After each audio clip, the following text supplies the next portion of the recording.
Welcome friends, welcome back to the kitchen, welcome back to Sunday morning in the Old Cookbook Show. Today we're going to do a recipe out of this massive volume of a cookbook called the Blue Ribbon Cookbook. Selected recipes by famous cooks, although in my first few passes through the book I don't see any famous cooks. Awarded the grand prize by successful American housewives. This is, leafing through it, a community cookbook. Really is what it is. It's a community cookbook. And pretty much every recipe has the name of the cook, American housewife, who sent in the recipe. The preface talks a little bit about how it came about. The author, who isn't named in this book, at least, some pages are missing, so I don't have a full grasp of the book, and I've been researching it a little bit and trying to get to the bottom of it. It seems to be published in 1905, 1906, 1907, depending on, who you believe. The author isn't necessarily listed. Anyway, she puts a call out in some form or fashion, probably through newspapers or magazines, saying, I want to do this cookbook. Would you be interested in sending in a recipe to the cookbook? And thousands of people mailed in recipes, which I think is fantastic. And so in my first few flips through the book, it's one of those books that contains almost everything. There's a lot of recipes in here that I would consider to be lost.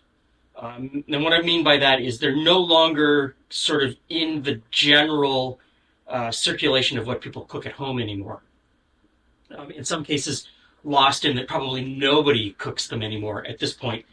And also, it's one of those cookbooks that has household hints and all kinds of things. This is the type of cookbook that if I was going to go off-grid as a homesteader, this is the type of cookbook that you would want, because it covers pretty much everything that you need for preserving and keeping things over the winter, that type of thing. Anyway, as I'm flipping through the book, I come to a page that's folded over. And I think to myself, wonder what's special on this page? Nothing. So I kept going. And I came to a couple of other pages that talk about the Dominion. And I thought, oh, so there's Canadian recipes in here too. I'm assuming because Canada is a Dominion of the Crown. In fact, the full name of Canada still is the Dominion of Canada. No one uses the Dominion part anymore, but it's still called the Dominion of Canada. And when this book was published, could have included Australia, New Zealand, South Africa, and parts of Ireland, which would have been a Dominion at that point as well. Anyway, in the mixer, and I'm using the giant mixer because this is going to be a big cake. In the mixer, I've got butter, brown sugar, and molasses. And so we're going to get that on the mixer and cream it together.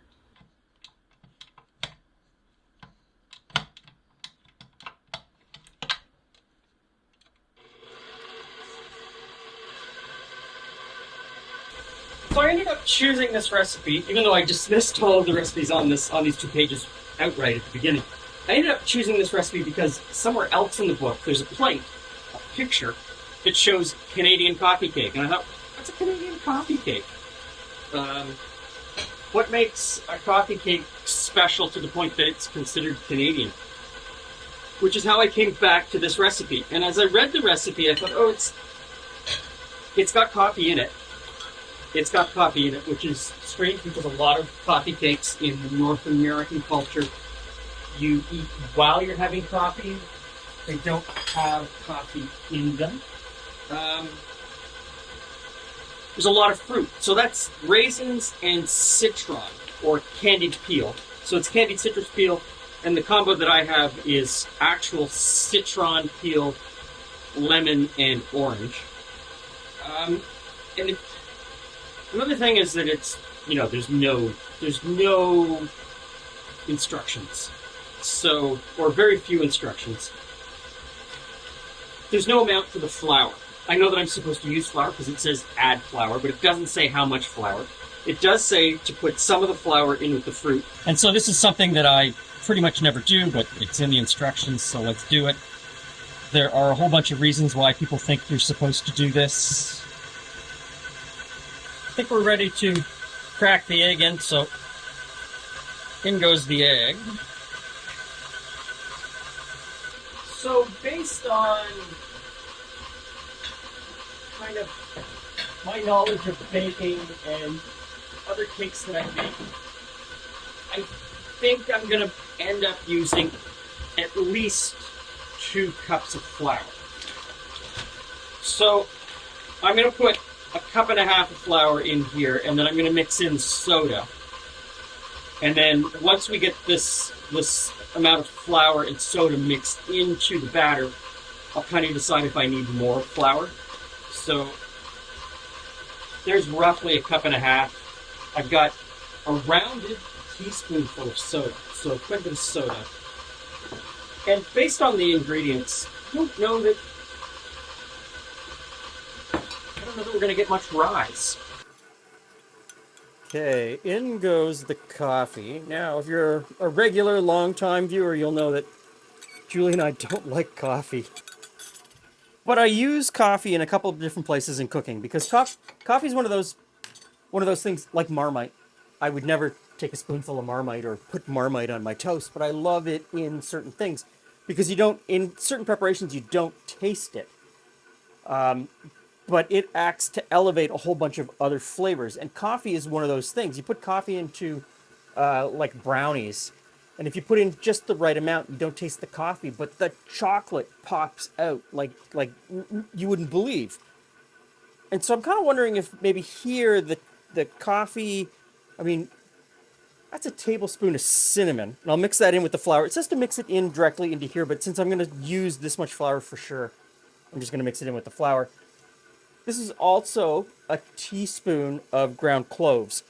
Those are pretty strong flavors on their own, and I think in this, maybe the coffee kind of works the same with the molasses and those 2 flavors. We'll find out. Okay, so we've come to the part where I'm going to start tipping in the flour. I don't know what the batter's supposed to look like. I don't know how thick it's supposed to be. There's no indication in the instructions. I'm going to say that based on what I've put in so far and how it's not really thickening up all that much, I'm going to probably go back for at least another cup of flour.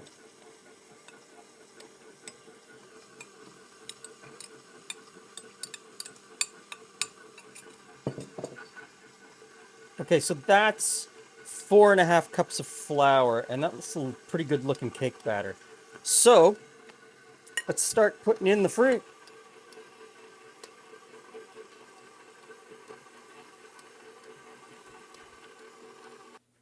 Okay, so I'm feeling pretty good about this so far.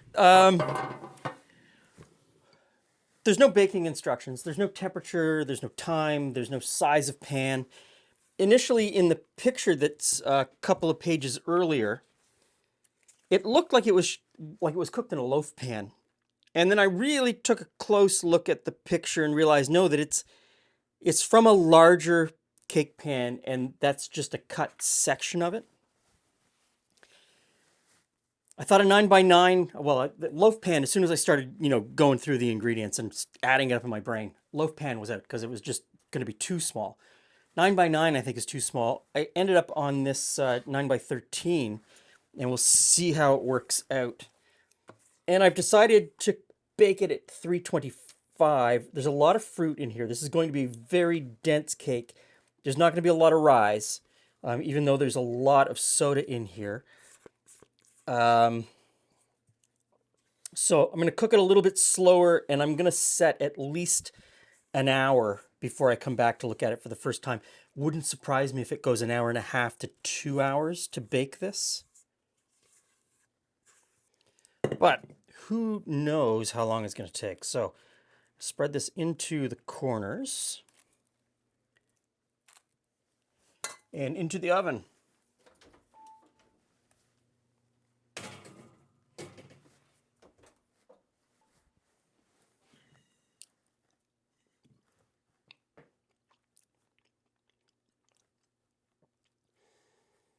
The coffee's very faint. That was a cup of strong black coffee. The coffee flavor is very faint. It'll be interesting to see what the cake tastes like once it's baked.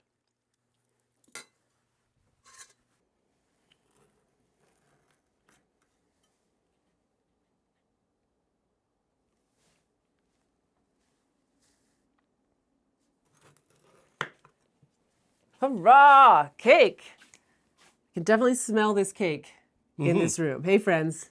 Hi, Glen. I was excited about the cake. I got a little off mark there.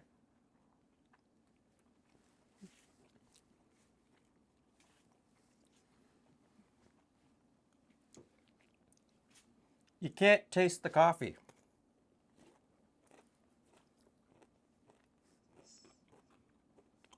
Mm.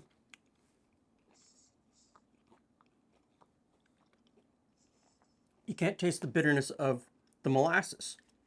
You can't taste the clove or the cinnamon. Like nothing jumps out. It's all kind of...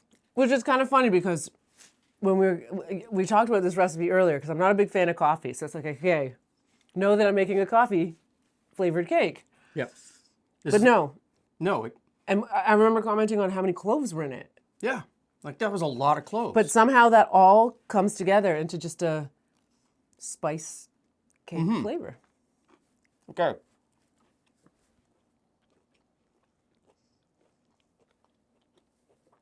Lots of fruit. At an hour, I checked the cake. Not done. So I said, oh, another half hour. I came back at an hour and a half. Too long. And it's at that edge of being too long. Like it is a little bit dry towards the bottom. Maybe an hour and 15 would have been split the difference. But it's hard to know. And of course, your oven is different. Yeah. So, you know, at an hour, you're going to have to start doing those measures of 10 minutes, not 30 minutes. Not 30 minutes. It's a very dark cake because it was a very dark cake when it went into the pan. I mean, it's brown sugar, molasses, coffee, cinnamon, and cloves. Like, it's a dark cake. Mm-hmm. Oh, pretty good, though. I think I'll definitely be having many more pieces. No idea what makes this a Canadian coffee cake. Oh, is that what it's called? Yeah. It's in an American cookbook. Well, you know, your Canadian cousin brings you a recipe, and that's what it becomes. Right? Right, so here it's just coffee cake, but over here it's Mrs. Payne's Canadian coffee cake. I wonder if Mrs. Payne was a Canadian. She might have been. I don't know. So that's... It's not a cake, like, you're not going to Costco and getting a kid's birthday cake. You know, that really super soft... No, it's a fruit cake. It's a fruit cake. It's a fruit cake. There's no The point reality around is, if you don't like date cake or Yeah. You're not a fan of Christmas cake type things, It's a heavy... be for you. It's a heavy duty cake. Like it is of its time You period. need a small piece. Yeah. And that's the thing, right? You made things that people only ate a small piece of. So you have a small piece with your tea, and you're good to go. Like we did the OG... Oh, the tiny cookies! The tiny Toll House cookies. The OG Toll House cookie. No, Toll House chocolate crunch Crunch. cookies. That's right. I was going to say crackle, but it's crunch. Tiny little cookies. Because you only ate a small piece and everybody was thin and healthy. Anyway, thanks for stopping by. See you again soon.